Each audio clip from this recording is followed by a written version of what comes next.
And then the next lens that maybe you consider getting, but it really depends on what your shooting style is maybe a zoom. So if you sort of think about it, you have a wide angle, normal, and this one, in this case, this is a medium telephoto. And here, this is the 17 to 40, it's a wide angle, 28 to 75 medium telephoto. And then the 70 to 200, this is this is like a more of a normal lens. And then the 70 to 200 is your telephoto. So they're sort of covering the same ranges, right? Wide, normal, telephoto, wide, normal, telephoto. And I think it really depends on what you're going to be shooting, or what type of events or things you're going to be shooting. But I think, again, start with the 50, and then maybe you get yourself like a wide angle zoom lens. And with the 50, you can do a lot of things. You can shoot pretty much everything, and most people, they'll learn with the 50 because it forces you to walk in and out to get the shot. And then sometimes you just can't walk far enough back, so it's nice to have a wide angle lens. And the 17 to 40 can get you some really wide angle type of shots, wider than the 28 even. So I would sort of recommend maybe the 50 and 17 to 40 to start, or something similar, and maybe it's a different brand too. That's fine.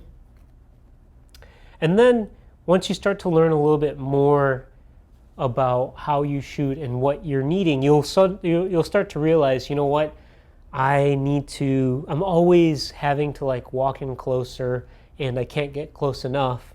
Then I need something a little bit more telephoto. So then maybe you invest in the 70 to 200. And they make all kinds of different 70 to 200s from different manufacturers. There's the 70 to 200 f4 non-IS from Canon, or even this guy. This is a 70 to 300 made by Canon. And for video, this guy is actually pretty good because it has built-in stabilization. So this, for like someone on the budget, might be the way to go. And we use these, so the image quality is actually pretty good.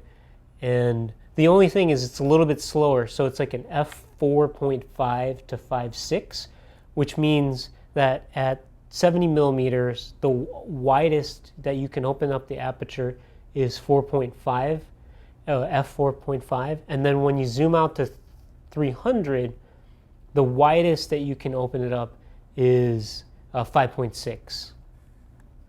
But this thing is, I think it's a great value. I think that you can get these for for maybe $500.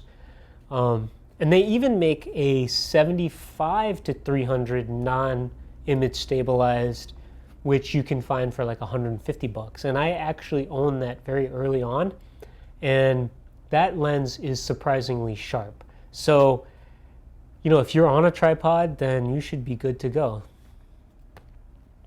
Another lens that I kind of wanted to mention is the 24 to 105. This is a zoom lens, and it's a kit lens that comes with I know for sure, the Canon 5D Mark III.